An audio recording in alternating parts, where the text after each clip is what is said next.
Hello बच्चों स्वागत है आपका अपने इस प्यारे से YouTube channel physics with Umesh Rajoria के ऊपर। बच्चों आज का जो सेशन है वो आपके लिए बहुत ही ज्यादा इंपॉर्टेंट होने वाला है, क्योंकि आज हम पिछले 20 ईयर्स के जो इंपॉर्टेंट एमसीक्यूज है जो 12th बोर्ड एग्जाम में पूछे गए हैं वो हम लोग सॉल्व करने वाले हैं। और चैप्टर है इलेक्ट्रिक पोटेंशियल एंड कैपेसिटेंस, जो कि आपकी 12th फिजिक्स का सेकंड चैप्टर है। बच्चों आपको पता ही होगा कि किसी भी एग्जाम के लिए जो प्रीवियस ईयर क्वेश्चन है वो बहुत ज्यादा इंपॉर्टेंट होते हैं, क्योंकि अगर आपने किसी भी चैप्टर को या किसी भी सब्जेक्ट को तैयार किया है और अगर आप उसके प्रीवियस ईयर क्वेश्चंस को सॉल्व नहीं करते हैं तो आपको कभी भी ये आइडिया नहीं लग पाता कि उस चैप्टर से किस टाइप के क्वेश्चंस पूछे जाते रहे हैं या फिर पूछे जाने की संभावना है। इसलिए आपको प्रीवियस ईयर क्वेश्चंस को तो सॉल्व करना ही करना है।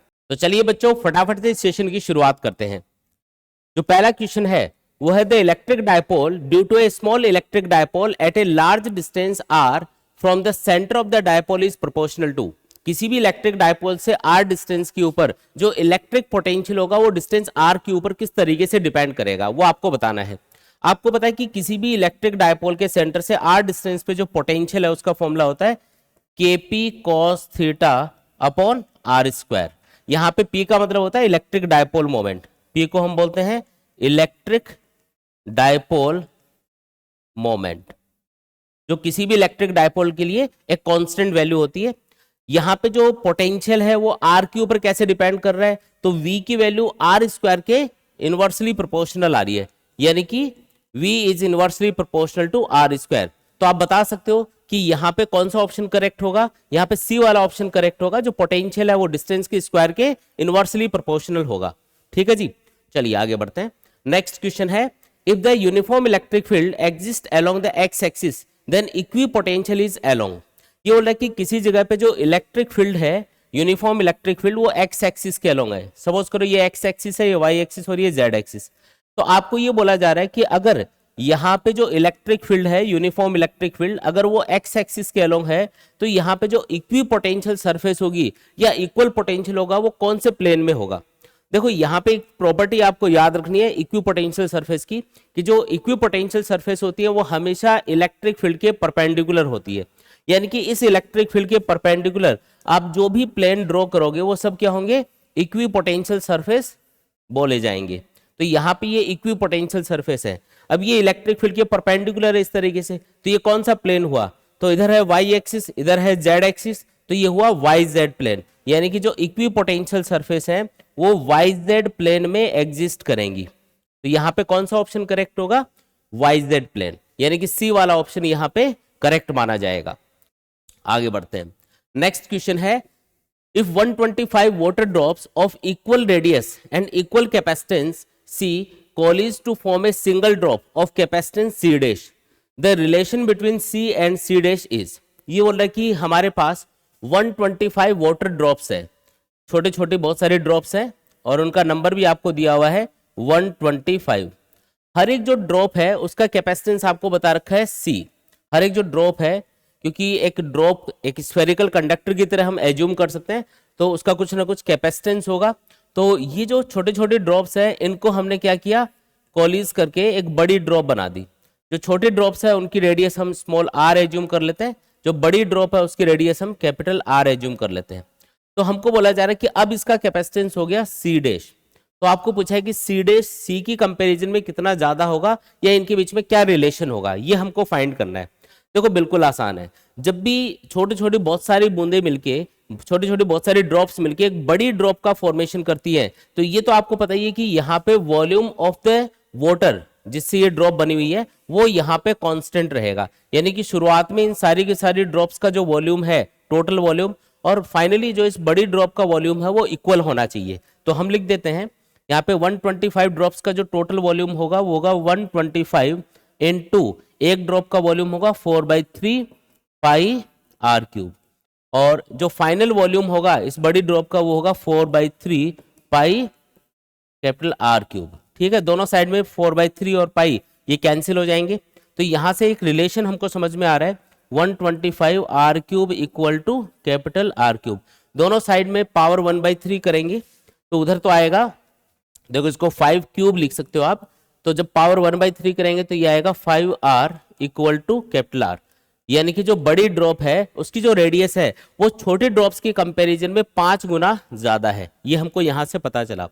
अब कोई भी स्फेरिकल कंडक्टर हो उसका जो कैपेसिटेंस है उसका फॉर्मूला होता है 4 पाई एप्सिलॉन नॉट आर, यानी कि वो जो कैपेसिटेंस है वो रेडियस के डायरेक्टली प्रोपोर्शनल होता है ना।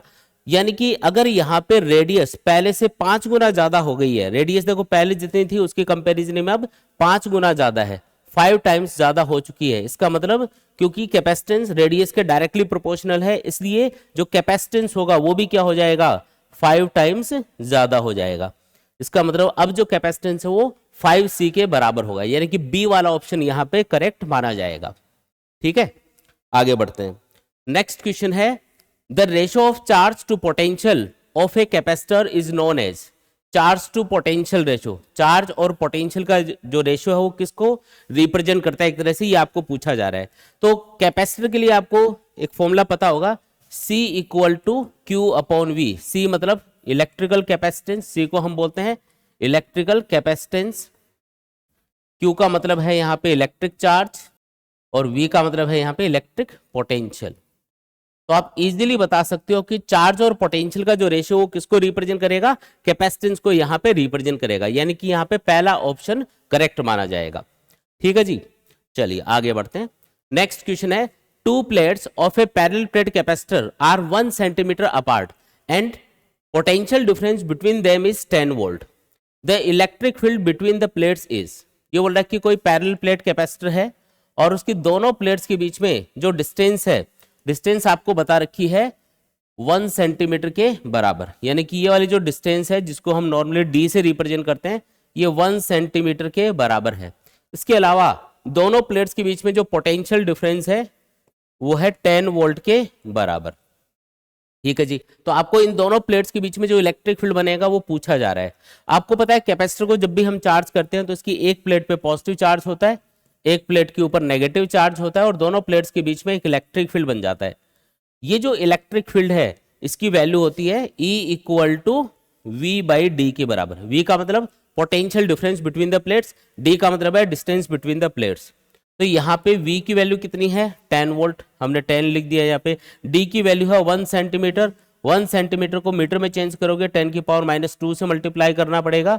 इसको सॉल्व करोगे तो ये आएगा 10 की पावर 3 न्यूटन पर कूलम, यानी कि आप इसको 1000 भी लिख सकते हो, 1000 न्यूटन पर कूलम। ये इलेक्ट्रिक फील्ड हमें इन दोनों प्लेट्स के बीच में देखने को मिलेगा, यानी कि यहाँ पे डी वाला जो ऑप्शन है वो करेक्ट हो जाएगा। देखो सीबीएसई बोर्ड में दो बार ये आया हुआ है, यहाँ पे 2020 में आया है एक बार तो, और दूसरी बार 2017 में आया है ये। ठीक है जी, चलिए आगे बढ़ते हैं। नेक्स्ट क्वेश्चन है the capacitance of a parallel plate capacitor by the introduction of the dielectric between the plates of capacitor. अगर हम किसी भी कैपेसिटर की दोनों प्लेट्स के बीच में एक डाइलेक्ट्रिक मीडियम फिल करते हैं तो उसका जो कैपेसिटेंस है वो इंक्रीज होगा, डिक्रीज होगा, सेम रहेगा, या फिर हम कुछ नहीं कह सकते। तो इनमें से कौन सा ऑप्शन करेक्ट होगा? तो आपको पता है कि जब भी हम कैपेसिटर की दोनों प्लेट्स के बीच में डाइलेक्ट्रिक मीडियम फिल करते हैं तो उससे कैपेसिटेंस k टाइम्स इंक्रीज हो जाता है, यानी कि C dash equal to K into C हम लिख सकते हैं, जहां पे K का मतलब होता है डाइलेक्ट्रिक कांस्टेंट, डाइलेक्ट्रिक कांस्टेंट। तो यहां पे ये बोला जा रहा है कि हमने एक डाइलेक्ट्रिक मीडियम यहां पे कैपेसिटर की दोनों प्लेट्स के बीच में इंट्रोड्यूस कर दिया, इसका मतलब कैपेसिटेंस k टाइम्स इंक्रीज हो जाएगा। k की वैल्यू हमेशा याद रखना है कि ये 1 से ज्यादा ही होती है। डाइलेक्ट्रिक कांस्टेंट किसी भी मीडियम का आप चेक करोगे तो 1 से ज्यादा ही आएगा, इसका मतलब कैपेसिटेंस यहाँ पे इंक्रीज हो रहा होगा, क्योंकि k की वैल्यू अगर 1 से ज्यादा है और पहले अगर कैपेसिटेंस C था और डाइलेक्ट्रिक मीडियम फिल करने के बाद में अगर कैपेसिटेंस C डैश है तो वो k टाइम्स इंक्रीज हो चुका होगा, यानी कि कैपेसिटेंस इंक्रीज होगा यहाँ पे। ठीक है जी, नेक्स्ट क्वेश्चन है which of the following ratios is constant for an isolated conductor. Isolated का मतलब है एक अलग थलग कोई भी एक कंडक्टर दे रखा है और मान लो आपने इसको चार्ज कर रखा है, इस पे चार्ज की वैल्यू Q मान लेते हैं और इस चार्ज की वजह से इसकी सरफेस पे पोटेंशियल होगा V। तो हमें पूछा जा रहा है कि इनमें से कौन सा रेशियो कांस्टेंट रहेगा। तो एक चीज याद रखनी है कि किसी भी स्फेरिकल कंडक्टर के लिए चार्ज और जो पोटेंशियल है उसका जो रेशियो होता है वो कैपेसिटेंस को रिप्रेजेंट करता है। किसको रिप्रेजेंट करेगा? कैपेसिटेंस को रिप्रेजेंट करेगा।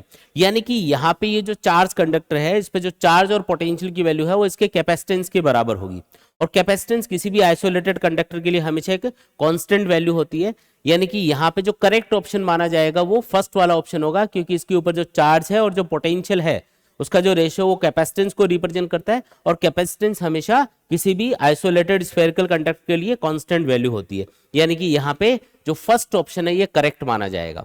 ठीक है जी। नेक्स्ट क्वेश्चन है, minimum number of capacitors of 2 microfarad each required to obtain a capacitance of 5 microfarad will be. हमें 5 माइक्रोफेरेड का कैपेसिटेंस ऑब्टेन करना है, तो उसके लिए हमें मिनिमम कितने कैपेसिटर जो 2 माइक्रोफेरेड के होंगे वो रिक्वायर्ड होंगे, ये हमें पूछा जा रहा है। देखो हमें 5 माइक्रोफेरेड कैपेसिटेंस चाहिए, यानी कि इक्विवेलेंट कैपेसिटेंस आना चाहिए सर्किट का 5 माइक्रोफेरेड के बराबर।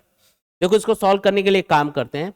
पहले तो हमें देखो 2 माइक्रोफेरेड के कैपेसिटर, अगर हम 2 कैपेसिटर्स को पैरेलल में लगा देंगे तो उससे हमें 4 माइक्रोफेरेड कैपेसिटेंस मिल जाएगा, क्योंकि पैरेलल में हम जब भी कैपेसिटर को कनेक्ट करते हैं तो इक्विवेलेंट कैपेसिटेंस C1 + C2 के बराबर होता है, यानी कि 2 + 2 4 आ जाएगा। लेकिन हमें 1 माइक्रोफेरेड और चाहिए, तो उसके लिए हमें 2 कैपेसिटर्स सीरीज में लगाने पड़ेंगे। 2 माइक्रोफेरेड के कैपेसिटर हम पहले सीरीज में लगाएंगे, तो ये 2 माइक्रोफेरेड है, ये भी 2 माइक्रोफेरेड है। इनका जो इक्विवेलेंट आएगा वो कितना आएगा, तो 1/CS इक्वल टू होता है 1/C1 + 1/C2, यानी कि 1/2 + 1/2, यानी कि आ जाएगा 1 के बराबर, और CS की वैल्यू भी आ जाएगी 1 माइक्रोफेरेड के बराबर, यानी कि 1 माइक्रोफेरेड यहाँ पे इन दोनों का इक्विवेलेंट कैपेसिटेंस होगा। अब आपको इसके साथ, इसी ब्रांच के साथ में 2 कैपेसिटर और कनेक्ट करने हैं पैरेलल के अंदर, जिनका कैपेसिटेंस 2 माइक्रोफेरेड होगा। इस तरीके से 2 कैपेसिटर हमने और कनेक्ट कर दिए इसी ब्रांच के क्रॉस। ये भी 2 माइक्रोफेरेड है, ये भी 2 माइक्रोफेरेड है। अब आपको पता है कि इन दोनों का इक्विवेलेंट 1 माइक्रोफेरेड है, फिर ये 2 और ये 2 पैरेलल कॉम्बिनेशन में हम डायरेक्टली कैपेसिटेंस को ऐड करते हैं, तो C इक्विवेलेंट हमें कितना मिल जाएगा, तो इस ब्रांच का होगा 1 माइक्रोफेरेड कैपेसिटेंस, इसका होगा 2 + 2 यानी कि 5 माइक्रोफेरेड अपना फाइनल आंसर आ जाएगा। तो हमें मिनिमम कितने कैपेसिटर्स की रिक्वायरमेंट रही यहाँ पे, 4 कैपेसिटर, यानी कि 4 कैपेसिटर हमें मिनिमम चाहिए होंगे, ताकि हम 2 माइक्रोफेरेड के कैपेसिटर्स को यूज करके 5 माइक्रोफेरेड कैपेसिटेंस ऑब्टेन कर पाए। ठीक है जी। अगला सवाल, 3 capacitors each of capacity C are connected in series, the resultant capacity will be. देखो हमने क्या किया, 3 कैपेसिटर्स हैं CC माइक्रोफेरेड के, और इनको सीरीज में लगा रखा है। अब देखो हर एक जो कैपेसिटर है उसकी वैल्यू सेम है यहाँ पे, अगर तीनों को सीरीज में लगा देंगे तो इनका इक्विवेलेंट कैपेसिटेंस कितना आएगा, तो इक्विवेलेंट कैपेसिटेंस का फॉर्मूला होता है सीरीज कॉम्बिनेशन में 1/CS equal to 1/C1 + 1/C2 + 1/C3। यहाँ पे तीनों की वैल्यू सेम है, इसलिए C 1/C + 1/C + 1/C लिखेंगे, ये आएगा 3/C के बराबर, यानी कि CS की वैल्यू आ जाएगी, यानी equivalent capacitance in series combination आ जाएगा C/3 के बराबर, यानी कि यहाँ पे जो C वाला ऑप्शन है ये करेक्ट माना जाएगा, इक्विवेलेंट कैपेसिटेंस होगा C/3। अगला क्वेश्चन है a parallel plate air capacitor is charge to a potential difference of V। हमने एक कैपेसिटर है उसको पोटेंशियल डिफरेंस V तक हमने चार्ज कर रखा है। ठीक है, अभी इन दोनों प्लेट्स के बीच में क्या है, एयर है, ऐसा इसने बोला है। ठीक है जी। If distance between the plates is increased, अगर हम दोनों प्लेट्स के बीच का जो डिस्टेंस है D उसको इंक्रीज कर देते हैं, then potential difference between the plates, अब इंक्रीज होगा या डिक्रीज होगा, इन दोनों प्लेट्स के बीच का पोटेंशियल डिफरेंस वो आपको बताना है। देखो कोई भी कैपेसिटर है उसके कैपेसिटेंस का फॉर्मूला होता है, अगर पैरेलल प्लेट कैपेसिटर है, अगर उसकी दोनों प्लेट्स के बीच में एयर है तो फॉर्मूला होगा ε0A/d। ठीक है, तो यहाँ पे जो कैपेसिटेंस है वो D यानी कि डिस्टेंस के ऊपर डिपेंड कर रहा है। अगर हम डिस्टेंस को इंक्रीज करेंगे, जैसा कि क्वेश्चन में बोला गया है कि डिस्टेंस को हमने क्या कर दिया, इंक्रीज कर दिया, तो कैपेसिटेंस डिक्रीज हो जाएगा। ठीक है, अब दोनों प्लेट्स के बीच में जो पोटेंशियल डिफरेंस है उसको हम लिख सकते हैं V = Q/C। यहाँ पे जो कैपेसिटर है उसको ना तो हम चार्ज दे रहे हैं ना उससे चार्ज हम ले रहे हैं, इसका मतलब चार्ज की वैल्यू क्या रहेगी, यहाँ पे कांस्टेंट रहेगी, चार्ज की वैल्यू यहाँ पे कांस्टेंट रहेगी। लेकिन क्योंकि प्लेट्स के बीच का डिस्टेंस इंक्रीज करने से कैपेसिटेंस डिक्रीज हो रहा है, इसलिए जो पोटेंशियल डिफरेंस होगा दोनों प्लेट्स के बीच में वो इंक्रीज होगा यहाँ पे। ठीक है, यानी कि अगर कैपेसिटेंस डिक्रीज हो रहा है तो जो पोटेंशियल डिफरेंस है वो इंक्रीज हो जाएगा, तो बी वाला ऑप्शन यहाँ पे करेक्ट माना जाएगा। ठीक है जी।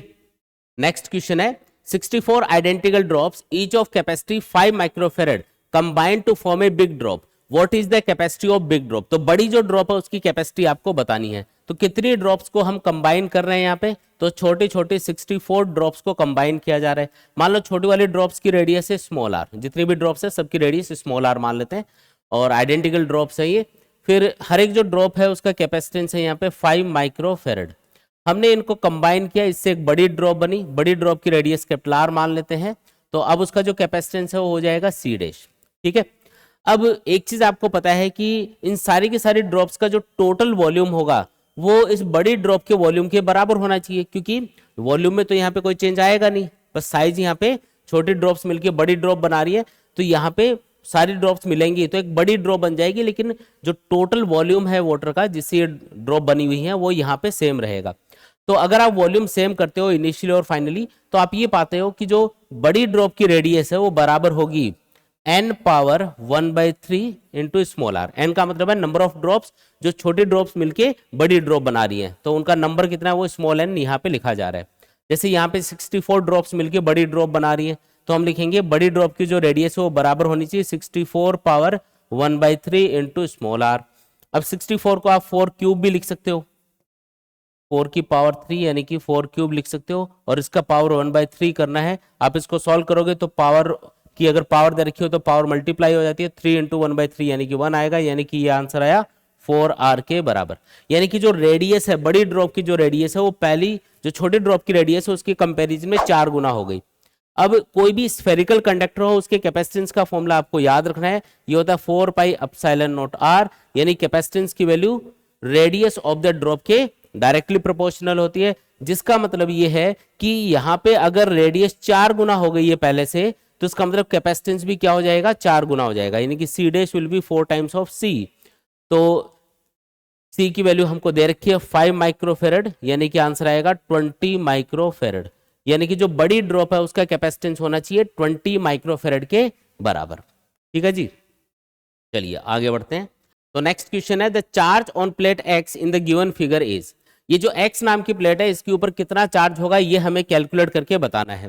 देखो सबसे पहले तो यहाँ पे एक पैरेलल प्लेट कैपेसिटर दिखा रखा है जिसका कैपेसिटेंस है 2 माइक्रोफेरेड के बराबर। यहाँ पे ये वाला जो टर्मिनल है यहाँ पे पोटेंशियल आपको 20 वोल्ट दिखा रखा है, यहाँ पे पोटेंशियल आपको 10 वोल्ट दिखा रखा है, मतलब ये हाई पोटेंशियल वाला टर्मिनल है कैपेसिटर के अक्रॉस और ये लो पोटेंशियल वाला टर्मिनल है। और अगर मैं आपको बोलूं कि इस कैपेसिटर के दोनों जो सिरे हैं उनके बीच में यानी कि दोनों टर्मिनल्स के बीच में जो पोटेंशियल डिफरेंस है वो कितना है, तो पोटेंशियल डिफरेंस होगा 20 - 10 यानी कि 10 वोल्ट के बराबर। तो पोटेंशियल डिफरेंस हमें यहाँ पे कैपेसिटर के अक्रॉस पता चल चुका है। कैपेसिटेंस हमको दे रखा है कि इस पैरेलल प्लेट कैपेसिटर का कैपेसिटेंस कितना होगा 2 माइक्रोफेरेड के बराबर होगा। तो आप ये भी बता सकते हो कि इन प्लेट्स के ऊपर चार्ज कितना होगा, क्योंकि Q इक्वल टू क्या होता है CV। C की वैल्यू यहाँ पे 2 माइक्रोफेरेड है, माइक्रो मतलब 10 की पावर -6, V की वैल्यू यहाँ पे 10 लेनी है, तो ये आएगा सॉल्व करोगे तो 2 इंटू 10 की पावर -5 कूलाम। और अगर आप इसको माइक्रो कूलाम में लिखोगे तो आप इसको ऐसे भी लिख सकते हो Q इक्वल टू 20 इंटू 10 की पावर -6 कूलाम, यानी कि 20 माइक्रो कूलाम भी इसको लिखा जा सकता है। ठीक है जी, अब कौन सी प्लेट के ऊपर पॉजिटिव चार्ज आएगा, यहाँ पे कौन सी प्लेट के ऊपर नेगेटिव चार्ज। तो याद रखना है कि जो प्लेट हाई पोटेंशियल से जुड़ी होती है उसके ऊपर हमेशा पॉजिटिव चार्ज आता है, और जो लो पोटेंशियल वाले टर्मिनल से जुड़ी होती है उसके ऊपर हमेशा नेगेटिव चार्ज आता है। तो हमें एक्स वाली प्लेट के ऊपर चार्ज पूछा जा रहा है, तो चार्ज वैसे तो दोनों प्लेट्स के ऊपर बराबर ही होगा, इस पे पॉजिटिव होगा इस पे नेगेटिव होगा। तो यहाँ पे जो एक्स नाम की प्लेट है उसके ऊपर चार्ज की वैल्यू क्या होगी, नेगेटिव में होगी, और कितनी होगी -20 माइक्रो कूलाम के बराबर होगी। तो अपना जो करेक्ट ऑप्शन होगा वो होगा -20 माइक्रो कूलाम, इसको हम सही ऑप्शन मानेंगे यहाँ पे। ठीक है, नेक्स्ट क्वेश्चन है the equivalent capacity between A and B is. जो ए और बी पॉइंट है उनके बीच में इक्विवेलेंट कैपेसिटेंस कितना होगा इस सर्किट का, वो आपको फाइंड करके बताना है। यहाँ पे जो सर्किट है इसमें आप देख पा रहे हो कि ये दोनों कैपेसिटर पैरेलल में कनेक्टेड है, और इनका जो इक्विवेलेंट कैपेसिटेंस आएगा वो इसके साथ में सीरीज में काउंट होगा। तो यहाँ पे पहले इसको सॉल्व कर देते हैं। पैरेलल कॉम्बिनेशन में जब भी कैपेसिटर कनेक्ट होते हैं तो उनका इक्विवेलेंट कैपेसिटेंस होता है C1 + C2 के बराबर, यानी कि आप लिखोगे Cp इक्वल टू 3 + 2, यानी कि ये आ जाएगा 5 माइक्रोफेरेड। तो इन दोनों कैपेसिटर्स का इक्विवेलेंट कैपेसिटेंस है 5 माइक्रोफेरेड, वो इसके साथ में सीरीज में है। तो जो इक्विवेलेंट कैपेसिटेंस बनेगा पूरे सर्किट का उसको लिखा जाएगा 1/C इक्विवेलेंट, क्योंकि सीरीज कॉम्बिनेशन में हम 1/C equal to 1/C1 plus 1/C2 इस तरीके से ऐड करके इक्विवेलेंट कैपेसिटेंस फाइंड करते हैं। तो यहाँ पे ये जो इक्विवेलेंट कैपेसिटेंस है ये है अपने पास 5, तो 1/5 लिखेंगे। और ये कैपेसिटेंस आपको दे रखा 4 माइक्रोफेरेड, तो 4 लिखेंगे।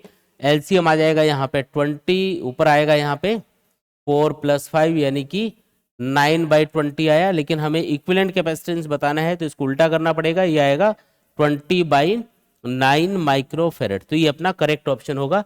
20/9 microfarad is the equivalent capacitance of this combination. ठीक है जी, चलिए आगे बढ़ते हैं। बच्चों काफी बच्चे कमेंट करते हैं कि सर हमें नोट्स कहाँ से मिलेंगे। तो बच्चों नोट्स आपको मिलेंगे हमारी ऐप के ऊपर। ऐप का नाम है physics with Umesh Rajoria. Notes के अलावा भी आपको बहुत सारी चीजें ऐप के ऊपर मिलने वाली हैं, जैसे आपको हैंड रिटन नोट्स तो मिलेंगे ही, इसके अलावा इंपॉर्टेंट पीवाईक्यूज भी मिलेंगे जो हम इस सीरीज में कवर कर रहे हैं। इसके अलावा आपको चैप्टर वाइज टेस्ट पेपर मिल जाएंगे जिससे आप अपनी प्रिपरेशन को चेक कर सकते हो। आपको माइंड मैप और फॉर्मूला बुकलेट मिल जाएगी जिससे आप पूरे सब्जेक्ट को, पूरी फिजिक्स को बहुत कम टाइम में रिवाइज कर सकते हो। इसके अलावा आपको एनसीईआरटी सॉल्यूशंस भी आपको हमारी ऐप के ऊपर मिल जाएंगे। और बच्चों नोट्स आपको केवल फिजिक्स के ही नहीं, आपको फिजिक्स, केमिस्ट्री और बायोलॉजी तीनों सब्जेक्ट्स के नोट्स आपको हमारी ऐप के ऊपर मिल जाएंगे। ऐप को आप चाहो तो प्ले स्टोर से डाउनलोड कर सकते हो। ऐप का नाम याद रखना है फिजिक्स विद उमेश राजौरिया। या जो ऐप का लिंक है वो मैं डिस्क्रिप्शन में भी शेयर कर दूंगा, वहां से भी आप ऐप को डाउनलोड कर सकते हो। तो चलिए आगे बढ़ते हैं। नेक्स्ट क्वेश्चन है, the energy stored in A capacitor is actually stored.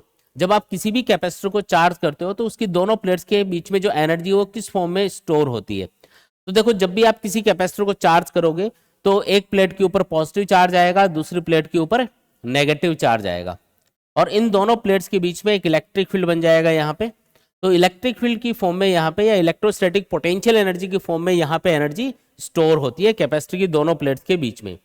अब यहाँ पे ऑप्शन दे रखे हैं बिटवीन द प्लेट्स, यानी कि जो एनर्जी है वो कहाँ पे स्टोर होगी, बिटवीन द प्लेट्स होगी। दूसरा ऑप्शन है ऑन द पॉजिटिव प्लेट, तीसरा ऑप्शन है ऑन द नेगेटिव प्लेट, और फोर्थ ऑप्शन है on the outer surface of the plates. तो याद रखना है कि जो एनर्जी है वो इन दोनों प्लेट्स के बीच में स्टोर होती है, यानी कि यहाँ पे पहला ऑप्शन करेक्ट माना जाएगा, बिटवीन द प्लेट्स यहाँ पे एनर्जी स्टोर होगी। ठीक है जी, आगे बढ़ते हैं। नेक्स्ट क्वेश्चन है, two capacitors of capacitance 3 microfarad and 6 microfarad are connected in series combination. Their equivalent capacitance will be। बहुत ही आसान क्वेश्चन है। आपको पता है सीरीज कॉम्बिनेशन में जब भी हम कैपेसिटर्स को कनेक्ट करते हैं तो इक्विवेलेंट कैपेसिटेंस का फॉर्मूला होता है 1/C1 प्लस 1/C2। इस तरीके से आप इनको ऐड करते हो। तो यहाँ पे दोनों जो कैपेसिटर्स हैं उनका कैपेसिटेंस आपको दे रखा है 3 माइक्रोफेरेड एंड 6 माइक्रोफेरेड। तो हम लिखेंगे 1/3 प्लस 1/6, एलसीएम आ जाएगा 6 यहाँ पे, यह आएगा 2 + 1 यानी कि आएगा 3/6 यानी कि 1/2। तो equivalent capacitance in series combination अपने पास आ जाएगा 2 माइक्रोफेरेड के बराबर, यानी कि यहाँ पे इन दोनों कैपेसिटर्स का जो सीरीज कॉम्बिनेशन है उसका इक्विवेलेंट कैपेसिटेंस 2 माइक्रोफेरेड के बराबर होगा। ठीक है जी, आगे बढ़ते हैं। नेक्स्ट क्वेश्चन देखो, 3 capacitors of capacitance 2 microfarad, 4 microfarad and 6 microfarad are connected in parallel combination. Their equivalent capacitance will be। बहुत ही आसान है। पैरेलल कॉम्बिनेशन में जब भी आप कैपेसिटर्स को कनेक्ट करते हो तो इक्विवेलेंट कैपेसिटेंस होता है C1 plus C2 plus C3 के बराबर। तो यहाँ पे हम डायरेक्टली इन कैपेसिटेंस को ऐड कर लेंगे, यानी कि 2 microfarad plus 4 microfarad plus 6 microfarad. तो ये आ जाएगा अपना 12 माइक्रोफेरेड के बराबर, यानी कि जो इक्विवेलेंट कैपेसिटेंस है वो होगा 12 माइक्रोफेरेड। ठीक है जी, आगे बढ़ते हैं। नेक्स्ट क्वेश्चन है, a parallel plate capacitor is made by stacking n equally spaced plates connected alternately. If capacitance between any two adjacent plates is C, then the resultant capacitance is. ये बोल रहा है कि हमने n प्लेट्स को एक के ऊपर एक इस तरीके से रखा हुआ है। ये n प्लेट्स हैं इक्वल साइज की, और इनको हमने एक के ऊपर एक रखा हुआ है। इसके बाद में हमने अल्टरनेटली इनको कनेक्ट कर दिया, इसको इससे कनेक्ट किया, इसको इससे कनेक्ट किया, इस तरीके से आगे कनेक्ट करते जाएंगे। इधर भी आप अल्टरनेटली इनको कनेक्ट कर दोगे। अब इससे एक कॉम्बिनेशन बनेगा कैपेसिटर्स का, क्योंकि कोई भी दो प्लेट्स है उनके बीच में आप एक कैपेसिटेंस C एज्यूम कर सकते हो, जैसा कि क्वेश्चन में बोला भी गया है कि कोई भी दो प्लेट्स है उनके बीच में जो कैपेसिटेंस बनेगा वो C के बराबर होगा। तो आपको इनका इक्विवेलेंट कैपेसिटेंस बताना है।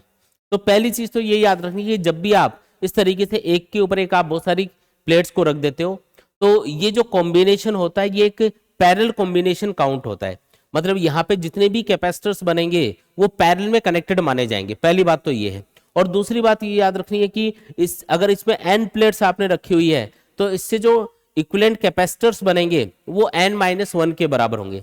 यानी कि यहाँ पे जो टोटल कैपेसिटर्स आप एज्यूम करोगे, टोटल कैपेसिटर्स वो कितने होंगे, n-1 के बराबर होंगे, पहली बात। और हर एक जो कैपेसिटर है उसका कैपेसिटेंस कितना होगा, C के बराबर होगा। यहाँ पे आइडेंटिकल कैपेसिटर्स बनेंगे तो सबका कैपेसिटेंस C के बराबर होगा। अब आपको इनका इक्विवेलेंट फाइंड करना है। तो जितने भी कैपेसिटर अगर ये पैरेलल में कनेक्टेड है, तो जैसे पैरेलल में जब भी कैपेसिटर कनेक्ट होते हैं तो उनका इक्विवेलेंट कैपेसिटेंस कितना होता है, तो Cp इक्वल टू होता है C1 plus C2 plus C3 and so on. इस तरीके से यहाँ पे कितने कैपेसिटर पैरेलल में कनेक्टेड है, n-1, हर एक का कैपेसिटेंस कितना, C। तो आप C ऐसे लिखते जाओगे और आपको कितनी बार लिखना पड़ेगा, ये आपको लिखना पड़ेगा n-1 टाइम्स लिखना पड़ेगा। इसका मतलब आप n-1 times C plus C करोगे, इससे आपका आंसर आएगा n-1 इंटू C के बराबर। यानी कि जो इक्विवेलेंट कैपेसिटेंस आएगा यहाँ पे पैरेलल कॉम्बिनेशन में वो कितना आएगा, n-1 इंटू C के बराबर आएगा। यानी कि यहाँ पे C वाला ऑप्शन करेक्ट माना जाएगा। ठीक है जी, आगे बढ़ते हैं। नेक्स्ट है an infinite number of capacitors with capacitance 1 microfarad, 1/2 microfarad, 1/4 microfarad, 1/8 microfarad and so on are connected in parallel combination, their equivalent capacitance will be. यहाँ पे ये बोल रहा है कि हमने कुछ कैपेसिटर्स को पैरेलल में कनेक्ट किया हुआ है जिनका कैपेसिटेंस है 1 microfarad, 1/2 microfarad, 1/4 microfarad, 1/8 microfarad and so on, और इनको हमने पैरेलल में जोड़ा है। इसका मतलब इनका इक्विवेलेंट कैपेसिटेंस कितना आएगा, तो पैरेलल में तो हम डायरेक्टली कैपेसिटर्स को ऐड करते हैं, यानी C1 plus C2 plus C3 and so on. तो यहाँ पे हम लिखेंगे इक्विवेलेंट कैपेसिटेंस आएगा 1 plus 1/2 plus 1/4 plus 1/8 and so on. तो ये आप देख सकते हो कि ये एक इनफाइनाइट जीपी बन गई, ये इनफाइनाइट ज्योमेट्रिक प्रोग्रेशन बन गई यहाँ पे। तो इसका मतलब ये है कि यहाँ पे आप इसको सॉल्व करोगे तो इनफाइनाइट जीपी का एक फॉर्मूला होता है। अगर इनफाइनाइट जीपी का सम आपको करना हो तो इसका फॉर्मूला होता है A/1 माइनस R। A का मतलब होता है फर्स्ट टर्म और R का मतलब होता है कॉमन रेशो। जैसे यहाँ पे कॉमन रेशो क्या चल रहा है, तो अगर इसको आप 1/2 से मल्टीप्लाई करोगे तो ये वाली टर्म आ जाएगी, फिर इसको 1/2 से मल्टीप्लाई करोगे तो ये वाली टर्म आ जाएगी, इसको 1/2 से मल्टीप्लाई करोगे ये वाली टर्म आ जाएगी। यानी कि यहाँ पे जो कॉमन रेशियो है वो कितना है, 1/2 के बराबर है, और A की वैल्यू क्या है यहाँ पे, 1 के बराबर है। तो यहाँ पे जो इक्विवेलेंट कैपेसिटेंस अपने पास आएगा वो कितना आएगा, तो ये फॉर्मूला होगा A/1 माइनस R। A की वैल्यू 1 पुट कर देते हैं, 1 माइनस R की वैल्यू 1/2 पुट कर देते हैं, नीचे आएगा 1/2, 2 ऊपर चला जाएगा, यानी कि 2 माइक्रोफेरेड अपना आंसर आ जाएगा। यानी कि इन सारे के सारे कैपेसिटर जो इनफाइनाइट तक जा रहे होंगे ऐसे, इन सब का इक्विवेलेंट कैपेसिटेंस कितना होगा, 2 माइक्रोफेरेड के बराबर होगा। ठीक है जी, चलिए आगे बढ़ते हैं। नेक्स्ट क्वेश्चन है the electrostatic energy stored in capacitor is. कोई भी कैपेसिटर उसमें जो एनर्जी स्टोर होती है वो कितनी होती है, तो कोई भी कैपेसिटर जो एनर्जी स्टोर करता है उसका फॉर्मूला होता है हाफ CV² या फिर हाफ Q × V भी आप इसको लिख सकते हो, या फिर हाफ Q² भी आप इसको लिख सकते हो। कैपेसिटर को जब चार्ज किया जाता है तो इसकी दोनों प्लेट्स के बीच में इलेक्ट्रोस्टैटिक पोटेंशियल एनर्जी की फॉर्म में एनर्जी स्टोर होती है, जिसके 3 फॉर्मूले होते हैं। अगर हमें क्वेश्चन में C और V दे रखा है तो हम इस फॉर्मूले को यूज करके एनर्जी कैलकुलेट कर सकते हैं, हमें Q और V दे रखा है तो इस फॉर्मूले को यूज कर सकते हैं, और अगर हमें Q और C की वैल्यू गिवन है तो हम इस वाले फॉर्मूले को यूज कर सकते हैं। तो यहाँ पे कौन सा ऑप्शन करेक्ट होगा, तो हाफ Q × V ये वाला ऑप्शन आपको दिया हुआ है, यानी कि A वाला ऑप्शन यहाँ पे करेक्ट हो जाएगा। ठीक है जी, आगे बढ़ते हैं। नेक्स्ट क्वेश्चन है a parallel plate capacitor is first charge and then a dielectric slab is introduced between the plates. मतलब एक कैपेसिटर है उसको पहले चार्ज किया हमने, ये चार्ज हो गया और इसकी प्लेट्स के ऊपर चार्ज आ चुका है, सपोज करो Q के बराबर, इस पे Q और इस पे -Q। ठीक है, अभी इसकी प्लेट्स के बीच में पोटेंशियल डिफरेंस V मान लेते हैं, और V किसके बराबर होगा, Q/C के बराबर होगा। C इस कैपेसिटर का कैपेसिटेंस मान लेते हैं। फिर इसने बोला the quantity that remain unchanged is, तो इनमें से कौन सी चीज ऐसी है चार्ज, पोटेंशियल और कैपेसिटेंस में से जो हमेशा अनचेंज रहेगी। कब, जब आप डाइलेक्ट्रिक मीडियम इंसर्ट कर दोगे। देखो जब भी आप डाइलेक्ट्रिक मीडियम इंसर्ट करते हो कैपेसिटर की दोनों प्लेट्स के बीच में, याद रखना है उससे कैपेसिटी इंक्रीज हो जाती है। जो कैपेसिटी है वो K टाइम्स इंक्रीज हो जाती है। के का मतलब क्या है यहाँ पे, डाइलेक्ट्रिक कांस्टेंट। तो यहाँ पे जो कैपेसिटेंस है वो के टाइम्स इंक्रीज हो जाएगा। और अगर कैपेसिटेंस इंक्रीज होगा तो potential difference between the plates decrease हो जाएगा। चार्ज की वैल्यू यहाँ पे कांस्टेंट रहेगी क्योंकि सिस्टम से ना तो चार्ज बाहर जा पा रहा है, आइसोलेटेड कैपेसिटर ये अलग है, इससे ना तो किसी सर्किट को कनेक्ट किया हुआ है, ना तो इससे चार्ज बाहर जाएगा, ना बाहर से ये चार्ज कहीं से ले सकता है। इसका मतलब इसके ऊपर चार्ज की वैल्यू क्या रहेगी, कांस्टेंट रहेगी। बाकी कैपेसिटेंस और पोटेंशियल डिफरेंस दोनों चेंज होगी जब डाइलेक्ट्रिक मीडियम दोनों प्लेट्स के बीच में आप इंसर्ट करोगे। तो यहाँ पे जो चीज कांस्टेंट रहने वाली है वो है चार्ज। ठीक है जी, आगे बढ़ते हैं। नेक्स्ट क्वेश्चन है, ए 10 microfarad capacitor is charge by A battery of EMF 100 volt. एक कैपेसिटर है जिसका कैपेसिटेंस आपको 10 माइक्रोफेरेड बता रखा है और इसको 100 वोल्ट बैटरी से हमने चार्ज किया हुआ है। ठीक है जी, इसके बाद में बोला है the electrostatic energy stored in the capacitor is. तो देखो हमें सी और वी की वैल्यू गिवन है और हमें energy stored bye the capacitor पूछा जा रहा है, तो हम फॉर्मूला यूज करेंगे हाफ सी वी स्क्वायर। सी की वैल्यू कितनी है यहाँ पे 10 माइक्रोफेरेड, माइक्रो मतलब 10 की पावर -6। वी कितना है यहाँ पे 100, तो 100 का स्क्वायर करना पड़ेगा, कितना आएगा ये, तो आएगा 5 इंटू 10 की पावर -2 जूल। यानी कि जिसको आप क्या लिख सकते हो 0.05 जूल भी लिख सकते हो। मतलब यहाँ पे बी वाला ऑप्शन करेक्ट हो जाएगा, इतनी एनर्जी ये कैपेसिटर स्टोर करेगा। ठीक है जी, आगे बढ़ते हैं। नेक्स्ट क्वेश्चन है, a 4 microfarad capacitor is charge to 400 volt if its plates are joint through a resistance then heat produced in the resistance will be. ये बोल रहा है कि एक कैपेसिटर है और उसको हमने चार्ज कर लिया, एक प्लेट पे पॉजिटिव चार्ज आया, एक पे नेगेटिव चार्ज आया, और कितने वोल्टेज तक चार्ज किया हुआ है, तो इसको 400 वोल्ट तक हमने चार्ज कर दिया। कैपेसिटेंस आपको दे रखा है 4 माइक्रोफेरेड के बराबर। अब हमने चार्ज करके इसको एक रेजिस्टेंस से कनेक्ट कर दिया। अब ये जो चार्ज कैपेसिटर ये एक बैटरी की तरह काम करेगा, किसकी तरह काम करेगा, एक बैटरी की तरह, और इस रेजिस्टेंस को कुछ करंट सप्लाई करेगा। और जैसे इस कैपेसिटर में करंट फ्लो होगा, जैसे इस रेजिस्टेंस में करंट फ्लो होगा, तो ये हीट प्रोड्यूस करने लग जाएगा। क्या प्रोड्यूस करेगा, हीट। अब ये कितनी हीट प्रोड्यूस कर सकता है, तो जितनी एनर्जी इसको कैपेसिटर से मिलेगी उसी को ये हीट में कन्वर्ट करेगा। तो जितनी एनर्जी इस कैपेसिटर ने स्टोर कर रखी थी वो पूरी की पूरी यहाँ पे हीट में कन्वर्ट हो जाएगी। यानी कि आपको अगर heat produced by the capacitor पूछे, heat produced by the capacitor अगर आपको पूछा जाए, तो इसको कैलकुलेट करने के लिए हम उस एनर्जी को कैलकुलेट करेंगे जो कैपेसिटर ने स्टोर कर रखी थी, क्योंकि वही एनर्जी यहाँ पे हीट में कन्वर्ट हो रही है। तो हमारा जो फॉर्मूला होगा वो होगा हाफ सी वी स्क्वायर, क्योंकि हमें सी और वी की वैल्यू गिवन है, तो हम ये वाला फॉर्मूला यूज करके energy store bye the capacitor calculate कर सकते हैं, और वो जो एनर्जी है वही यहाँ पे हीट में कन्वर्ट हो रही होगी। तो हम लिखेंगे H इक्वल टू हाफ, सी की वैल्यू कितनी है यहाँ पे, सी की वैल्यू है 4 माइक्रोफेरेड, माइक्रो मतलब 10 की पावर -6, वी की वैल्यू यहाँ पे 400 है, तो उसका स्क्वायर कर देंगे, सॉल्व कर लेंगे इसको, तो ये आएगा 2 और ये आएगा यानी कि 32 इंटू 10 की पावर कितना बनेगा -2 बनेगा, यानी कि 0.32 जूल के बराबर अपना आंसर होगा। यानी कि जो बी वाला ऑप्शन है वो करेक्ट माना जाएगा। जब आप इस कैपेसिटर को इस रेजिस्टेंस से कनेक्ट करोगे तो ये कितनी हीट प्रोड्यूस करेगा, तो जितनी एनर्जी इसने स्टोर कर रखी थी कैपेसिटर ने वो पूरी यहाँ पे हीट में कन्वर्ट हो जाएगी, जो कि बराबर होगी 0.32 जूल के बराबर। तो ये अपना आंसर होगा। ठीक है जी, आगे बढ़ते हैं। नेक्स्ट क्वेश्चन है, a parallel plate capacitor having a plate separation of 2 millimetre is charge by connecting it to a 300 volt supply.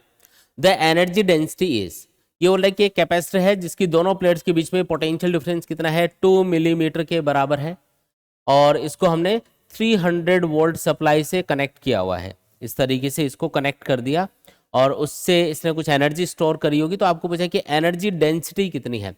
Energy density का मतलब होता है कितनी एनर्जी कैपेसिटर ने पर यूनिट वॉल्यूम स्टोर कर रखी है, उसको बोलते हैं एनर्जी डेंसिटी।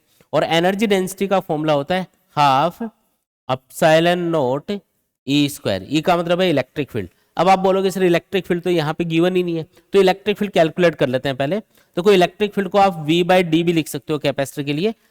V का मतलब है potential difference between the plates और D का मतलब है distance between the plates. V की वैल्यू है 300 यहाँ पे, और D की वैल्यू कितनी है 2 मिलीमीटर, मिली मतलब 10 की पावर -3। सॉल्व करेंगे तो ये आएगा 1.5 इंटू 10 की पावर 5 न्यूटन पर कूलम, ये इलेक्ट्रिक फील्ड आ गया। अब आपको कैलकुलेट करना है एनर्जी डेंसिटी, जिसका फॉर्मूला मैंने लिखा हुआ है यहाँ पे, तो हम वैल्यू पुट कर देते हैं 1/2। अब साइलेंट नोट की वैल्यू क्या होगी, 8.85 इंटू 10⁻² और ई की वैल्यू है यहाँ पे 1.5 इंटू 10⁻5, इसका स्क्वायर कर देंगे। तो ये आप सॉल्व करोगे तो ये आ जाएगा 4.425 इंटू 10⁻² इंटू ये आएगा 2.25 इंटू 10⁻10। थोड़ा सॉल्व कर लेते हैं इसको मल्टीप्लाई करोगे तो ये लगभग 9.9 के आसपास कुछ आएगा और ये आएगा 10⁻²।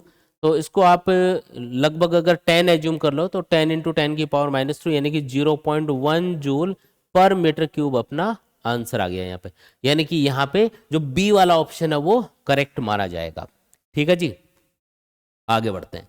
नेक्स्ट क्वेश्चन है, when two charged capacitors having capacitance and potential C1 V1 and C2 V2 respectively are joined with the help of a wire, the common potential will be। ये बोल रहा है कि दो कैपेसिटर अपने पास में, दोनों को हमने चार्ज किया हुआ है और बाद में हमने उनको एक वायर से कनेक्ट कर दिया आपस में, तो कॉमन पोटेंशियल कितना होगा। पहला कैपेसिटर है उसका कैपेसिटेंस C1 बता रखा है, पोटेंशियल डिफरेंस V1 बता रखा है। दूसरे कैपेसिटर के लिए capacitance C2, potential difference V2 बता रखा है। अब क्योंकि दोनों कैपेसिटर्स का पोटेंशियल डिफरेंस अलग अलग है, V1 और V2 अलग अलग है, तो इनके बीच में चार्ज फ्लो होना स्टार्ट हो जाएगा और तब तक ये चार्ज फ्लो होता रहेगा जब तक दोनों जो कैपेसिटर्स हैं उनकी प्लेट्स के बीच में पोटेंशियल डिफरेंस बराबर नहीं हो जाता। बराबर होने पे जो पोटेंशियल डिफरेंस बराबर होने पे जो पोटेंशियल डिफरेंस आ रहा होगा उसको हम बोलते हैं कॉमन पोटेंशियल। तो वो जो कॉमन पोटेंशियल है उसका एक फॉर्मूला होता है कॉमन पोटेंशियल, इसका फॉर्मूला होता है Q net upon C net. Q net का मतलब टोटल चार्ज, जिसको आप Q1 प्लस Q2 भी लिख सकते हो, डिवाइडेड बाई C नेट को आप C1 प्लस C2 भी लिख सकते हो। अब क्योंकि ऑप्शंस में देखो C और V के टर्म्स में सारे आंसर हैं, तो Q1 को हम C1 V1 लिख सकते हैं और Q2 को हम C2 V2 लिख सकते हैं divided by C1 plus C2। तो यहाँ पे आप देख सकते हो कि कौन सा ऑप्शन करेक्ट होगा, तो ये बी वाला ऑप्शन यहाँ पे करेक्ट माना जाएगा। ठीक है, तो कॉमन पोटेंशियल जो होता है ना वो फाइनल पोटेंशियल डिफरेंस होता है एक तरह से कैपेसिटर्स की प्लेट्स के बीच में, जो कॉमनली आपको दोनों पे दिखाई देगा। ठीक है, आगे बढ़ते हैं।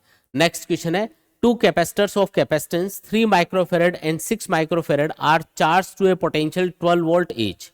दे are now connected to each other with the positive plate of each joint to the negative plate of the other. मतलब एक की पॉजिटिव प्लेट को दूसरे की नेगेटिव प्लेट से जोड़ा हुआ है। The potential difference across each capacitor will be. तो अब जो कॉमन पोटेंशियल होगा उन दोनों कैपेसिटर्स की प्लेट्स के बीच में वो आपको पूछा जा रहा है। देखो यहाँ पे दो कैपेसिटर्स की ये बात कर रहा है और दोनों को हमने इस तरीके से कनेक्ट किया हुआ है कि एक की पॉजिटिव प्लेट दूसरे की नेगेटिव प्लेट से जुड़ी हुई है। जैसे ये पहला कैपेसिटर, ये इसकी पॉजिटिव प्लेट है, ये इसकी नेगेटिव प्लेट हो गई, capacitance C1 potential difference V1। ये दूसरा कैपेसिटर है, capacitance C2 potential difference V2, लेकिन इधर नेगेटिव प्लेट होगी और इधर इसकी पॉजिटिव प्लेट होगी क्योंकि हमने उल्टा इनको कनेक्ट किया हुआ है जैसा कि क्वेश्चन में बोला गया है। पॉजिटिव प्लेट को नेगेटिव से, इधर भी पॉजिटिव प्लेट को नेगेटिव से जोड़ा हुआ है। तो अब कॉमन पोटेंशियल डिफरेंस जो इन प्लेट्स के बीच में आ रहा होगा दोनों कैपेसिटर्स की, वो कितना होगा। तो कॉमन पोटेंशियल का जो फॉर्मूला होता है वो होता है Q net upon C net. यहाँ पे Q नेट क्या लिखा जाएगा, तो पहले कैपेसिटर पे चार्ज Q1 मान लो, दूसरे पे Q2 मान लो। अब क्योंकि देखो आपने उल्टा जोड़ दिया इनको, पॉजिटिव प्लेट को नेगेटिव से और इधर भी पॉजिटिव को नेगेटिव से, तो चार्ज कैंसिल होगा। तो हम यहाँ पे क्या लिखेंगे कि जो टोटल चार्ज यहाँ पे आपको मिलेगा वो होगा, जैसे अगर Q1 ज्यादा है तो Q1 में से Q2 माइनस कर देंगे, अगर Q2 ज्यादा है तो Q2 में से Q1 माइनस कर देंगे। आपको नेट चार्ज यहाँ पे लिखना है, तो मैं लिखूंगा मोड ऑफ Q नेट मतलब Q1 माइनस Q2। मोड का सिंबल इसलिए लगाया क्योंकि नेट चार्ज जो भी आएगा उसकी पॉजिटिव वैल्यू आपको यहाँ पे लिखनी है, और दोनों माइनस क्यों किए, क्योंकि ये अपोजिट में कनेक्टेड है इसलिए माइनस करना है, divided by C1 plus C2। Total capacitance तो C1 प्लस C2 ही लिखा जाएगा। Q1 को C1 V1 लिख सकते हो, माइनस Q2 को आप C2 V2 लिख सकते हो, divided by C1 plus C2। Solve कर लेते हैं इसको थोड़ा सा। जैसे C1 V1, C1 कितना है भाई यहाँ पे, तो 3 माइक्रोफेरेड और C2 कितना है 6 माइक्रोफेरेड, और दोनों को आपने 12-12 वोल्ट तक चार्ज किया हुआ है। तो हम लिखेंगे 3 into 12 minus 6 into 12 mode divided by C1 plus C2 यानी कि 3 प्लस 6। सॉल्व कर लेते हैं इसको। तो जब आप इसको सॉल्व करोगे तो ये आएगा 36 माइनस 72 डिवाइडेड बाई 9। तो ये आएगा ऊपर 72 में से 36 माइनस करोगे तो माइनस का 36 आएगा, लेकिन मोड का सिंबल लगा, इसका मतलब पॉजिटिव वैल्यू लेनी है 36 डिवाइडेड बाई 9। तो सॉल्व करोगे तो ये 4 वोल्ट अपना आंसर आ रहा होगा। इसका मतलब ये है कि अभी जो फाइनली कैपेसिटर की दोनों प्लेट्स के बीच में जो पोटेंशियल डिफरेंस आपको दिख रहा होगा वो 4 वोल्ट के बराबर होगा यहाँ पे। ठीक है, तो यहाँ पे बी वाला ऑप्शन करेक्ट माना जाएगा। ठीक है जी, आगे बढ़ते हैं। नेक्स्ट क्वेश्चन है, A sheet of aluminum foil of negligible thickness is introduced between the plates of a capacitor. The capacitance of the capacitor increase, decrease, becomes infinite, remains unchanged. तो इसमें देखते हैं कि कौन सा ऑप्शन करेक्ट होगा। देखो यहाँ पे ये बोला गया कि एक पैरेलल प्लेट कैपेसिटर आपके पास है। ये मान लो कि एक पैरेलल प्लेट कैपेसिटर है। आपको पता है कि कैपेसिटर का जो कैपेसिटेंस है उसका फॉर्मूला होता है epsilon naught A upon D. अब इसने बोला कि हमने एक नेग्लिजिबल थिकनेस की एक शीट यहाँ पे जो कि एल्यूमिनियम से बनी है। एल्यूमिनियम आपको पता है कि एक मेटल होता है, तो यहाँ पे एल्यूमिनियम की शीट हमने इसकी दोनों प्लेट्स के बीच में रख दी, जिसकी थिकनेस नेग्लिजिबल इसने बता रखी है कि थिकनेस बहुत कम है। तो अब जो इसका कैपेसिटेंस है वो कैसे चेंज होगा। तो जब भी आप कोई डाइलेक्ट्रिक मीडियम या कोई भी मेटल की शीट कैपेसिटर की दोनों प्लेट्स के बीच में रखते हो तो कैपेसिटेंस का फॉर्मूला होता है C equal to epsilon naught A upon D minus T plus T upon K. अब क्योंकि आप मेटल की शीट दोनों प्लेट्स के बीच में रख रहे हो तो 4 मेटल्स आपको याद रखना है। 4 मेटल्स डाइलेक्ट्रिक कांस्टेंट की वैल्यू इनफाइनाइट होती है। तो अगर आप के की वैल्यू इनफाइनाइट पुट करोगे तो ये वाली टर्म 0 बन जाएगी। आप लिखोगे epsilon naught A upon D minus T plus T upon infinite, तो ये वाली टर्म तो 0 बन गई। इसका मतलब ये आएगा epsilon naught A upon D minus T. ये आ गया अपने पास कैपेसिटेंस। लेकिन आपको पता है कि जो डाइलेक्ट्रिक मीडियम या जो मेटल शीट यहाँ पे दोनों प्लेट्स के बीच में इंसर्ट की गई है उस मेटल शीट की थिकनेस इसने नेग्लिजिबल बता रखी है। नेग्लिजिबल का मतलब बहुत ही कम है, ना के बराबर है। तो आप इसको नेग्लेक्ट भी कर सकते हो। तो कैपेसिटेंस आ जाएगा epsilon naught A upon D के बराबर, क्योंकि टी की वैल्यू ऑलमोस्ट 0 है, यहाँ पे नेग्लिजिबल है इसलिए हम ऐसा बोल रहे हैं। तो इसका मतलब ये हुआ कि जो कैपेसिटेंस है ये तो उतना ही आ गया जितना पहले था। इसका मतलब जो कैपेसिटेंस है वो रिमेन अनचेंज्ड। ये वाला ऑप्शन यहाँ पे करेक्ट माना जाएगा, क्योंकि इसने ये बोला ना नेग्लिजिबल थिकनेस, इसकी वजह से हम इसको अनचेंज्ड बोल रहे हैं। अगर थिकनेस कुछ होती यहाँ पे तो कैपेसिटेंस यहाँ पे इंक्रीज हो जाता, क्योंकि देखो ये वाली वैल्यू यहाँ पे पहले से कम आती। पहले डी है यहाँ पे नीचे, अब आता डी माइनस टी। तो टी की अगर कुछ वैल्यू होती तो ये वैल्यू कम आती, इससे कैपेसिटेंस बढ़ जाता। लेकिन अभी हमारा जो करेक्ट ऑप्शन माना जाएगा वो रिमेन्स अनचेंज्ड, यहाँ पे करेक्ट ऑप्शन माना जाएगा। ठीक है जी, आगे बढ़ते हैं। नेक्स्ट क्वेश्चन है, a parallel plate capacitor with oil between the plates dielectric constant K equal to 2 has a capacitance C। If the oil is removed then the capacitance of the capacitor becomes. ये बोल रहा है कि एक capacitor अपने पास है और उसकी दोनों प्लेट्स के बीच में हमने एक ऑयल फिल किया हुआ है जिसका डाइलेक्ट्रिक कांस्टेंट कितना है 2 के बराबर है। ऐसे एक ऑयल फिल कर दिया, इसका डाइलेक्ट्रिक कांस्टेंट 2 के बराबर है और इसका जो कैपेसिटेंस है वो C आ रहा है अभी। ठीक है, तो C कितना होगा लिख देता हूँ, K epsilon not A upon D के बराबर होगा। K की वैल्यू यहाँ पे 2 दे रखी है तो मैं लिख देता हूँ 2 epsilon not A upon D के बराबर इसका कैपेसिटेंस होगा। फिर ये बोल रहा है कि if the oil is removed then capacitance of the capacitor becomes. अगर ऑयल को हटा दिया जाए तो कैपेसिटेंस कितना हो जाएगा। तो ऑयल को हटाने के बाद में जो कैपेसिटेंस है उसको C डैश मान लेते हैं। इसका फॉर्मूला होगा, जब कोई भी मीडियम कैपेसिटर की दोनों प्लेट्स के बीच में नहीं होता तो कैपेसिटेंस होता है epsilon not A upon D के बराबर। तो आप देख लो इन दोनों में क्या रिलेशन है। पहले जो कैपेसिटेंस है वो अभी जो कैपेसिटेंस है उससे डबल है, यानी कि C is 2 times of C dash. तो हमें अब जो कैपेसिटेंस है वो पूछा जा रहा है तो ये पहले से हाफ हो जाएगा। पहले जो कैपेसिटेंस है उसकी कंपैरिजन में अब जो कैपेसिटेंस है वो हाफ हो गया, यानी कि आप लिख सकते हो कि अब जो कैपेसिटेंस है दोनों प्लेट्स के बीच में वो पहले से हाफ हो जाएगा। तो कौन सा ऑप्शन करेक्ट होगा यहाँ पे, डी वाला जो ऑप्शन है वो करेक्ट हो जाएगा। ठीक है, नेक्स्ट क्वेश्चन है, if a copper plate of thickness B is inserted a parallel plate capacitor then its new capacity will be where D is the distance between the plates. ठीक है जी, ये बोल रहा है कि सपोज करो एक कैपेसिटर है अपने पास में और उसकी दोनों प्लेट्स के बीच में डिस्टेंस है D। हमने इसके बीच में एक B थिकनेस की एक प्लेट इंसर्ट कर दी जो कि कॉपर से बनी हुई है। अब कॉपर एक मेटल होता है और मेटल के लिए आपको पता है कि डाइलेक्ट्रिक कांस्टेंट कितना होता है, इनफाइनाइट होता है। फॉर मेटल्स है ना, फॉर मेटल्स डाइलेक्ट्रिक कांस्टेंट कितना होता है, इनफाइनाइट होता है। तो हमें ये पूछा कि अब इसका कैपेसिटेंस कितना हो जाएगा। तो जब भी आप कैपेसिटर की दोनों प्लेट्स के बीच में डाइलेक्ट्रिक मीडियम फिल करते हो तो जो कैपेसिटेंस है उसका फॉर्मूला होता है epsilon naught A upon D minus T plus T by के। यहाँ पे वैल्यूज पुट करते हैं, epsilon naught A upon D minus thickness of the dielectric medium, या जो भी मीडियम बीच में रखा गया है उसकी थिकनेस है बी के बराबर, और यहाँ पे डाइलेक्ट्रिक कांस्टेंट कितना है इसका, इनफाइनाइट, तो यहाँ पे इनफाइनाइट लिखना है। अब ये वाली टर्म तो जीरो बन जाएगी, यानी कि कैपेसिटेंस आ जाएगा epsilon naught A upon D minus B के बराबर। ये अपना करेक्ट ऑप्शन माना जाएगा, यानी कि यहाँ पे जो बी वाला ऑप्शन है वो करेक्ट होगा। ठीक है जी, आगे बढ़ते हैं।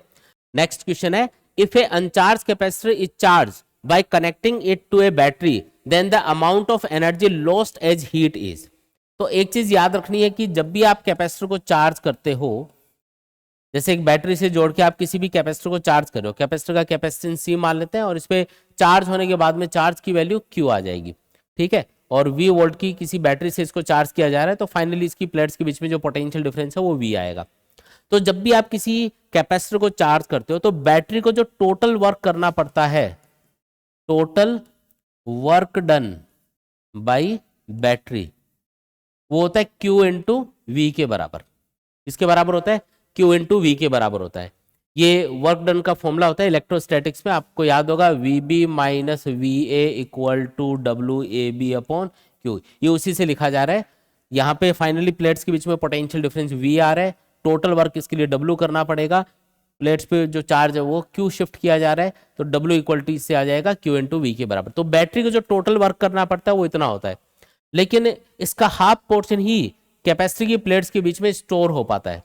यहाँ पे जो एनर्जी स्टोर होती है वो इसका हाफ ही होती है, यानी कि energy stored bye the capacitor होता है हाफ Q इंटू वी के बराबर। तो बाकी हाफ एनर्जी कहाँ चली गई, बाकी जो हाफ वर्क हुआ जो यहाँ पे एनर्जी की फॉर्म में स्टोर होना चाहिए था, वो बाकी हाफ एनर्जी कहाँ पे चलेगी, तो हाफ एनर्जी यहाँ पे हीट की फॉर्म में लॉस्ट हो जाती है, क्योंकि जब आप इस कैपेसिटर को चार्ज कर रहे होते हो तो इन कनेक्टिंग वायर्स में करंट फ्लो होता है, और उस करंट की वजह से क्या होगा, वायर गर्म भी होंगे, कुछ हीट भी प्रोड्यूस होगी। तो यहाँ पे जो हीट प्रोड्यूस होगी, यानी हीट की फॉर्म में जो एनर्जी का लॉस होगा वो कितना होगा, तो जस्ट जितना एनर्जी इसने कैपेसिटर में स्टोर कर रखी है उतनी एनर्जी का लॉस भी होगा साथ साथ, मतलब टोटल जो वर्क है वो करना पड़ा Q इंटू वी, तो हाफ यहाँ पे एनर्जी स्टोर हो गई यानी कि हाफ Q इंटू वी, तो बाकी एनर्जी यानी कि हाफ Q इंटू वी ये हीट की फॉर्म में यहाँ पे लॉस्ट हो गई। तो इसने ये पूछा कि कितनी हीट एनर्जी यहाँ पे लॉस्ट होगी हीट की फॉर्म में, तो आंसर होगा हाफ Q इंटू वी के बराबर, इतनी एनर्जी का लॉस होगा यहाँ पे।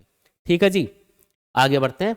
नेक्स्ट क्वेश्चन है a spherical drop of next question है a spherical drop of capacitance 1 microfarad is broken into 8 drops of equal radius, the capacitance of each small drop is. ये बोल रहा है कि हमारे पास एक बड़ी ड्रॉप है जिसका कैपेसिटेंस आपको बता रखा है 1 माइक्रोफैराड के बराबर, और इसको हमने 8 छोटी छोटी इस तरीके से ड्रॉप्स में 8 ड्रॉप्स में इसको ब्रेक कर दिया छोटी छोटी ड्रॉप्स के अंदर। तो अब जो कैपेसिटेंस है वो कितना हो जाएगा, बड़ी ड्रॉप की रेडियस कैपिटल आर मान ली, छोटी ड्रॉप्स की रेडियस स्मॉल आर मान लेते हैं। जब भी बड़ी ड्रॉप डिवाइड होगी छोटी ड्रॉप्स के अंदर तो जो टोटल वॉल्यूम होगा लिक्विड का वो सेम रहेगा। तो वॉल्यूम सेम करोगे तो आपके पास एक रिलेशन निकल के आएगा कि जो बड़ी ड्रॉप की रेडियस है वो बराबर होगी n power 1/3 into small R के, जहां पे n का मतलब है नंबर ऑफ स्मॉल ड्रॉप्स जो कंबाइन हो रही है एक बड़ी ड्रॉप को बनाने के लिए, या फिर एक बड़ी ड्रॉप जितनी ड्रॉप्स में यहाँ पे टूट रही है वो है n। तो यहाँ पे n की वैल्यू आपको 8 दे रखी है, 8 पावर 1/3 करेंगे, 8 को आप 2 की पावर 3 भी लिख सकते हो, फिर 3 इंटू 1/3 ये 1 बन जाएगा, इसलिए आंसर आएगा 2 इंटू आर के बराबर। तो कहने का मतलब ये है कि जो छोटी ड्रॉप्स है उनकी रेडियस कितनी हो जाएगी, तो स्मॉल आर इक्वल टू यहां से आप लिख सकते हो 2 उधर चला जाएगा तो r/2 के बराबर, मतलब बड़ी ड्रॉप की जो रेडियस थी उसके कंपैरिजन में छोटी ड्रॉप्स की रेडियस हाफ हो गई। अब जो स्फेरिकल कंडक्टर होता है उसके लिए कैपेसिटेंस का फॉर्मूला होता है 4 पाई एप्सिलॉन नॉट r। यहाँ पे आप देख रहे हो कि रेडियस हाफ हो रही है, हर एक ड्रॉप की रेडियस पहले से हाफ हो गई, और जो कैपेसिटेंस है उसका फॉर्मूला है 4 pi epsilon not r spherical conductor के लिए, यानी कि कैपेसिटेंस की वैल्यू r के डायरेक्टली प्रोपोर्शनल है। मतलब ये हुआ कि अगर यहाँ पे रेडियस हाफ हो रही है इसका मतलब कैपेसिटेंस भी क्या हो जाएगा, पहले से हाफ हो जाएगा, तो c विल बी c/2, यानी कि पहले जितना कैपेसिटेंस था 1 माइक्रोफैराड तो उसका हाफ हो जाएगा, यानी कि 1/2 माइक्रोफेरेड अपना आंसर हो जाएगा। पहले से कैपेसिटेंस क्या हो जाएगा, यहाँ पे हाफ हो जाता है। ठीक है जी, आगे बढ़ते हैं। नेक्स्ट क्वेश्चन है the capacitance of an isolated spherical conductor. Next question है the capacitance of an isolated spherical conductor of radius 15 centimetre is. ये बोल रहा है कि एक आइसोलेटेड स्फेरिकल कंडक्टर है अपने पास में और उसकी रेडियस कितनी बता रखी है, रेडियस है 15 सेंटीमीटर के बराबर। तो आपको पूछा है कि इसका कैपेसिटेंस कितना होगा। तो स्फेरिकल कंडक्टर के लिए कैपेसिटेंस का फॉर्मूला होता है 4 pi epsilon naught R. Value put कर देते हैं, 4 पाई एप्सिलॉन नॉट को आप 1/9 इंटू 10⁻⁹ भी लिख सकते हो। रेडियस कितनी दे रखी है 15 सेंटीमीटर, तो 15 इंटू 10⁻⁻2 लिखेंगे क्योंकि सेंटीमीटर को मीटर में चेंज करके पुट करना पड़ेगा। तो ये आएगा 15/9 इंटू 10 की पावर, ये ऊपर जाएगा तो -11 फेरेड। तो कौन सा ऑप्शन करेक्ट होगा यहाँ पे, तो 15/9 कितना होगा, तो लगभग ये 1.7 के आसपास कुछ आएगा। तो जब आप इसको सॉल्व करोगे तो ये लगभग 1.7 के आसपास कुछ आ रहा है, 1.7 इंटू 10⁻⁻11 फेरेड। यानी कि यहाँ पे जो पहला ऑप्शन है ये करेक्ट हो जाएगा। इस स्फेरिकल कंडक्टर का जो कैपेसिटेंस है वो 1.7 इंटू 10⁻11 फेरेड के बराबर होगा। ठीक है जी, आगे बढ़ते हैं। नेक्स्ट क्वेश्चन है the earth is a spherical conductor of radius 6.4 into 10⁻6 metre, its capacitance is. तो अर्थ को एक स्फेरिकल कंडक्टर अगर आप मान लेते हो जिसकी रेडियस है 6.4 इंटू 10⁻6 मीटर, तो इसका कैपेसिटेंस कितना होगा। तो अगर आप इसका कैपेसिटेंस फाइंड करोगे तो फॉर्मूला आपको पता है C = 4 pi epsilon naught R. किसी भी स्फेरिकल कंडक्टर के लिए कैपेसिटेंस का फॉर्मूला ये होता है। वैल्यू पुट कर देते हैं, 4 पाई एप्सिलॉन नॉट की वैल्यू 1/9 इंटू 10⁻9 लिखेंगे। आर की वैल्यू यहाँ पे 6.4 इंटू 10⁻6 लिखेंगे। थोड़ा सॉल्व कर लेते हैं, इसको आप सॉल्व करोगे तो ये आएगा 711 इंटू 10⁻6 फेरेड के बराबर। तो यहाँ पे कौन सा ऑप्शन करेक्ट होगा, तो यहाँ पे 7.11 इंटू 10⁻4 फेरेड भी आप इसको लिख सकते हो, यानी कि करेक्ट ऑप्शन माना जाएगा बी ऑप्शन, 7.11 इंटू 10⁻4 फेरेड। ये है अर्थ का कैपेसिटेंस। अर्थ अगर एक कंडक्टर मानी जाए तो उसका कैपेसिटेंस होता है 7.11 इंटू 10⁻4 फेरेड के बराबर। ठीक है जी, तो बच्चों आज की सेशन में हमने 12th फिजिक्स के second chapter electric potential and capacitance के जो 20 इयर्स के इंपॉर्टेंट एमसीक्यूज है जो बोर्ड एग्जाम में पूछे गए हैं वो हमने कवर किए हैं। जो नया सेशन होगा, नेक्स्ट सेशन होगा, उसके अंदर हम थर्ड चैप्टर करंट इलेक्ट्रिसिटी से रिलेटेड 20 इयर्स के जो इंपॉर्टेंट एमसीक्यूज है वो हम लोग सॉल्व करने वाले हैं। तो मिलते हैं एक नए सेशन के अंदर, तब तक के लिए take care and good bye.